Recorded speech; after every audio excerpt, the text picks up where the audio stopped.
Terminou há pouco a 31ª rodada do Campeonato Brasileiro, para alguns times a 30ª, com um registro interessante, 35 gols, uma média de 3,5, muito gol realmente, isso é bom para o futebol, né? Além de mudança na liderança do campeonato, que tem o Inter agora na ponta, derrubando o São Paulo para a segunda, há uma mudança na terceira colocação, o Atlético Mineiro cede a posição para o Flamengo, que passa a ser o único, além do Inter, a depender de si. Porque nem o São Paulo depende dele para ser campeão. O Flamengo volta a depender. Porque ele está ainda uma pontuação atrás ali dos dois, mas vai enfrentar os dois ponteiros. Ele vai enfrentar os dois ponteiros. Tanto o São Paulo quanto o Internacional na frente, ele pode ganhar os dois. Então ele depende dele. Pela primeira vez, ele justificou as expectativas que se falava a respeito dele. Ele sempre negou fogo nesses momentos assim, nesse campeonato. É a primeira vez, né? Vamos à classificação. Vamos passar os resultados da rodada rapidamente aqui. Ela começou na quarta-feira com Botafogo 1, Atlético Goianiense 3, Bahia 1, Atlético Paranaense 0, Grêmio 1, Atlético Mineiro 1, Coritiba 3, Fluminense 3, Bragantino 4, Vasco 1 e São Paulo 1, Internacional 5.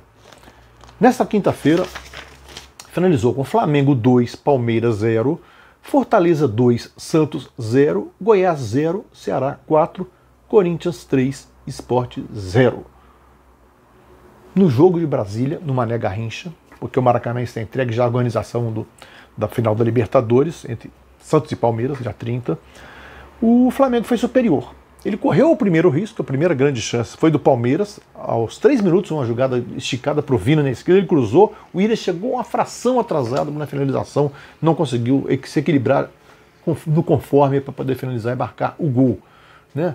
O Flamengo tinha o Arão de zagueiro, pela primeira vez, o Rogério ousou colocando o de zagueiro para manter o Diego no meio de campo, com a volta do Gerson. E sabe que isso acabou dando certo? Porque o Flamengo teve uma saída qualificada com o Arão, já tinha o Rodrigo Caio, e mais os homens de meio de campo. O Diego muito bem, o Gerson, Everton Ribeiro não tão bem, mas se movimenta, Arrascaeta, Gabigol, Bruno Henrique estão se movimentando bem. Pela primeira vez, melhor atuação sob a direção do Rogério Ceni, justiça seja feita, um gramado muito bom do Mané Garrincha, e o Flamengo se impôs, né, começou a ter chances, né, aos 6 minutos uma puxeta do Arrascaeta, do que o Everton defendeu para escanteio, aos 3 minutos uma boa trama coletiva, o Gabigol chocou para cima. Aos 32, o Rodrigo Caio sentiu uma contusão, saiu, deu lugar ao Gustavo Henrique, que não comprometeu. Faça justiça a isso, né? E o Flamengo continuou melhor. Teve o Bruno Henrique com uma cabeçada para fora aos 26. Né? Aos 46 saiu o gol, que fazia justiça ao melhor futebol do Flamengo. Uma confusão na área, o Gabigol roubou uma bola, deu para o Arrascaeta no meio, aquela dividida, tá lá. O Kusevic, em cima da linha, deu um chutão, a bola carimbou o Luan e entrou. Parecia gol de pelada, né? Gol de pelada, assim. 1-0, gol contra do Luan.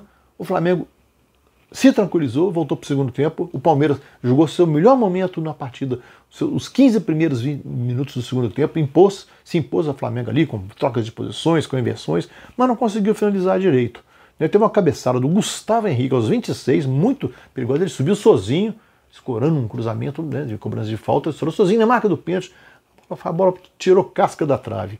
O Flamengo estava melhor, né, e voltou a ficar melhor, se equilibrou no jogo, valorizando a posse de bola, e fez o segundo gol aos 37, com o garoto PP pegando a sobra de bola. O gol foi por VAR, porque o Pedro, que ajeitou a bola para o PP, estaria em impedimento, mas não, o Gustavo Scarpa, que tinha entrado também, dava condição a ele. O garoto PP definiu o resultado, que deixa o Flamengo em terceiro lugar, com um jogo a menos do que São Paulo e Inter, e dependendo dele para ser campeão. Será que o Flamengo justificará finalmente tudo que a gente diz que é o melhor elenco do país, que passa a ser favorito por causa disso? Até então não tinha justificado, sempre negou fogo nessas situações. Essa noite, na melhor exibição sob a direção do Rogério Ceni, ele teve a intensidade que faltava em outros jogos, não tanto quanto o ano passado com o Jorge Jesus, mas teve intensidade em movimentação, determinação e marcação, e termina o segundo jogo consecutivo sem levar gol. Em Fortaleza, o Santos perdeu um pênalti no primeiro tempo, né? O Jean Mota cobrou e o Felipe Alves defendeu, o bom goleiro do Fortaleza, né? E o Santos jogando com o time reserva. O Cuca poupou os titulares, tinha alguns contundidos, alguns com problema de saúde, tudo. Ele poupou, escalou um time todo alternativo e mesmo assim fez um primeiro tempo equilibrado. No segundo, não. No segundo, o Fortaleza foi para cima, se impôs, o Juninho fez 1-0 aos 3 minutos, e aos 21, um golaço de Wellington Paulista, tinha acabado de entrar, tocando por cima do goleiro, muito do João Paulo, um belo gol do Wellington Paulista, que é um goleador, tremendo goleador, é um dos maiores goleadores da era pontos corridos aí. Fortaleza 2-0, Fortaleza respira na tabela, dá uma subidinha, né, dá uma afastadazinha da zona da confusão, daquela zona dos 32 pontos, ainda está ameaçado, mas deu uma respirada. Ele que dormira na zona do rebaixamento, deixou lá o Vasco. O Vasco que volta para a zona da confusão, como gosta de dizer o professor Luxemburgo. Enquanto isso, em Goiânia, também cedo, o Goiás, já rebaixado moralmente, levou de 4-0 do Ceará. Gols de Lima aos 17 e Fernando Sobral aos 47 do primeiro, e 2 do Vina aos 6 de pênalti e aos 17 do segundo. O Ceará, 42 pontos, já está brigando por Sul-Americana. Esse bobeiro ainda namora a Libertadores ali. Está 5 pontos, mas acho que ele não... Há 3 pontos. Ele namora, ele não está longe não. Ele pode até almejar isso, até lutar por isso. Nesse campeonato maluco, o Ceará fazendo uma grande campanha, muito grande campanha, e boa campanha também de recuperação faz o Corinthians. Apesar da goleada que levou de 5-0 para o Palmeiras na segunda-feira, se recuperou mais ou menos. Nesta quinta-feira, vencendo o Sport por 3-0 na Neoquímica Arena. Gols do Gustavo Silva, o Mosquito, aos 33 do primeiro, Matheus Vital aos 2 do segundo e Jô aos 34 do segundo. O Mikael teve um gol anulado para o Sport aos 44, estava impedido. Com esse resultado, o Corinthians, no saldo de gols, ultrapassou o Santos e pela primeira vez entra na zona de Libertadores. Está em 8º lugar. E a 2 pontos apenas do Fluminense, eu vejo o Corinthians com mais pegada para roubar essa posição do Fluminense aí. Vamos à classificação? Internacional com 59. Olha como é que mudou essa rodada. São Paulo 57, Flamengo 55, com um jogo a menos. Atlético Mineiro 54, também um a menos. Palmeiras 51, um a menos. Grêmio 51, um a menos.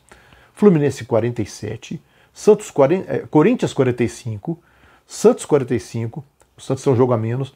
Ceará 42, subiu para a primeira página, né? Bragantino 41, Atlético Paranaense 39, Atlético Goianiense 39. Eu acho que daí para cima, do Atlético Goianiense para cima, não precisa se preocupar. Essa turma dos 39 precisa de uns 4 pontos ali por aí. Aí vem o Atlético, aí vem o Fortaleza com 35, uma boa respirada, o Bahia com 32, o Sport com 32, aí já na zona de rebaixamento com 32, o Vasco.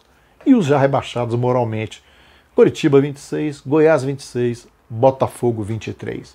Rodada boa, muitos gols, mudança nas posições lá de cima. Esse campeonato promete, né? Esse fim de semana pode ter mais mudança ali. A diferença é pouca, justifica isso, essa expectativa aí. Vamos lá, meus amigos, é isso aí, muito obrigado. Um abraço.